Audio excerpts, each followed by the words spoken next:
안녕하세요. 오늘은 구약 성경 아모스 3장을 좀 깊이 살펴보려고 합니다. 이게 시작부터 내가 너희만을 알았다. 그러니까 너희 모든 죄악을 너희에게 보응하리라. 이런 말씀이 나오잖아요. 와, 선택받은 백성이라는 게 마냥 좋은 게 아니라 책임이 정말 무겁다는 걸 확 느끼게 하는 것 같아요. 네, 맞아요. 그게 아모스 3장의 어떻게 보면 핵심적인 출발점이죠. 1절, 2절이 바로 그거예요. 하나님이 이스라엘을 특별하게 선택하셨다. 그런데 바로 그 이유 때문에 너희 불의에 대해서는 더 엄격하게 책임을 묻겠다. 뭐 이런 강력한 선언인 거죠.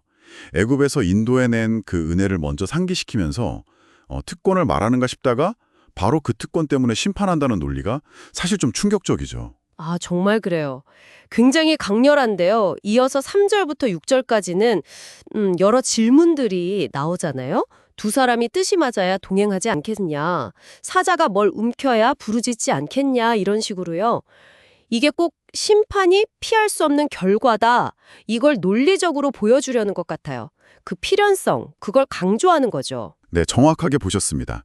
이 질문 형식의 비유들이 전부 원인과 결과의 법칙을 이야기하고 있는 거예요. 그러니까 동행하려면 합이라는 원인이 있어야 하고 사자가 부르짖으려면 사냥 성공이라는 원인이 있어야 하듯이 이스라엘의 죄악이라는 원인이 하나님의 심판이라는 결과를 불러오는 건 뭐랄까 자연법칙처럼 당연하다는 겁니다. 피할 수 없다는 거죠.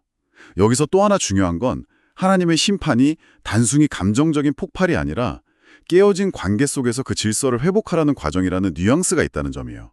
6절 하반절에 여호와의 행하심이 없는데 재앙이 어찌 성읍에 임하겠느냐 이 말씀처럼 이 모든 과정이 결국 하나님의 주권 아래에 있다는 걸 아주 분명히 하고요. 또 하나님께서 그냥 내버려 두시는 게 아니라 경고의 목소리를 계속 내시는 거네요. 7절, 8절을 보면 선지자의 역할이 나오던데요. 네, 맞습니다. 7절이 아주 중요하죠. 주 여호와께서는 자기의 비밀을 그 종 선지자들에게 보이지 않고서는 결코 행하심이 없다는 거예요.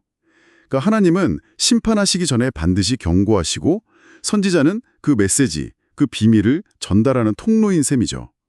8절 말씀, 사자가 부르짖는데 누가 두려워하지 않겠냐? 주 여호와께서 말씀하시는데 누가 예언하지 않겠냐? 이 구절은요, 선지자가 말씀을 전하는 게 무슨 선택의 문제가 아니라 거부할 수 없는 소명이라는 걸 보여줘요. 그만큼 메시지가 절박하다 이런 뜻이겠죠? 아, 그렇게 경고까지 주어졌다면 대체 구체적으로 어떤 문제들이 있었던 걸까요? 9절, 10절은 심지어 이방 나라인 아스돗이랑 애굽까지 불러서 사마리아의 죄악을 똑똑히 보라고 하시잖아요. 당시 북이스라엘 수도였던 그 사마리아 상황이 얼마나 신박했으면 이방인들까지 증인으로 부르시는 걸까요? 상당히 파격적인 표현이죠. 그만큼 사마리아의 죄가 그냥 숨겨진 게 아니라 아주 노골적이고 심각했다는 의미입니다. 9절에서는 성 안에서 벌어지는 큰 요란함과 학대를 말하고 10절에서는 궁궐에 쌓인 포악과 겁탈을 지적해요. 그러니까 사회 디도층, 또 부유층들이 그냥 대놓고 폭력과 착취로 불을 쌓고 옳은 일이 뭔지 정의를 행할 능력 자체를 상실했다. 이렇게 고발하시는 겁니다. 이방민족 앞에서 그 수치를 드러내서라도 그 심각성을 좀 깨달으라는 하나님의 의도가 보이는 거죠. 핵심은 사회 전체에 퍼진 불의, 그리고 도덕적인 타락입니다. 결국 견고와 고발 끝에 11절부터는 진짜 구체적인 심판이 선포되는군요. 대적이 사방에서 일어나서 힘을 빼앗고 그 화려했던 궁궐들을 약탈할 거라고요.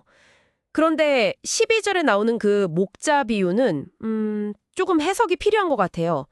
사자 입에서 양의 다리 조각이나 귀 조각 이런 걸 간신히 건져내는 모습. 이게 혹시 아주 작은 구원의 가능성 그런 걸 암시하는 걸까요? 그렇게 보기에는 이미지가 너무 처참하죠. 오히려 심판이 얼마나 철저할 것인가, 그걸 보여주는 쪽에 더 가깝다고 봐야 합니다. 사자에게 잡아먹힌 양에게서 남는 게 거의 없는 것처럼 그 사마리아의 호화로운 침상 구석이나 걸상 방석 같은 데서 안락하게 지내던 이스라엘 사람들 중에 살아남는 자는 거의 없을 거다. 파괴의 철저함을 강조하는 이미지라고 할 수 있어요. 살아남는 게 기적이나 희망이라기보다는 그 처참한 현실의 어떤 증거가 되는 셈이죠. 이어서 14절, 15절은 종교 중심지였던 베델의 제단들, 그리고 사치의 상징이었던 겨울궁, 여름궁, 또 상하궁들이 전부 파괴될 거라고 예고하면서요. 이 심판이 그들의 종교적인 위선, 또 물질적인 탐욕, 이 모든 걸 향하고 있다는 걸 아주 분명하게 보여줍니다. 와, 들어보니까 아모스 3장은 정말 애누리가 없네요. 선택받았다는 사실이 오히려 더 큰 책임으로 돌아오고 사회 정의가 무너지고 신앙이 그냥 형식만 남았을 때 이 하나님의 심판이 얼마나 필연적이고 또 철저하게 임하는지를 여실히 보여주는 것 같습니다. 그렇죠. 이 말씀을 오늘 우리의 삶에 한번 비추어 보면 어떨까요? 혹시 우리가 지금 당연하게 누리는 어떤 안정이나 편안함, 그 이면에 우리가 외면하고 있는 책임이나 불의는 없는지, 또 우리의 믿음이 그냥 머리로만 아는 게 아니라 삶의 구체적인 선택과 행동으로 정말 이어지고 있는지 한번 돌아보게 하는 것 같아요. 하나님께서 지금 이 시대에 오늘 여러분에게 그리고 우리 사회에 들려주시는 그 경고의 목소리는 무엇일지 한번 깊이 생각해 보시는 그런 시간이 되었으면 좋겠습니다.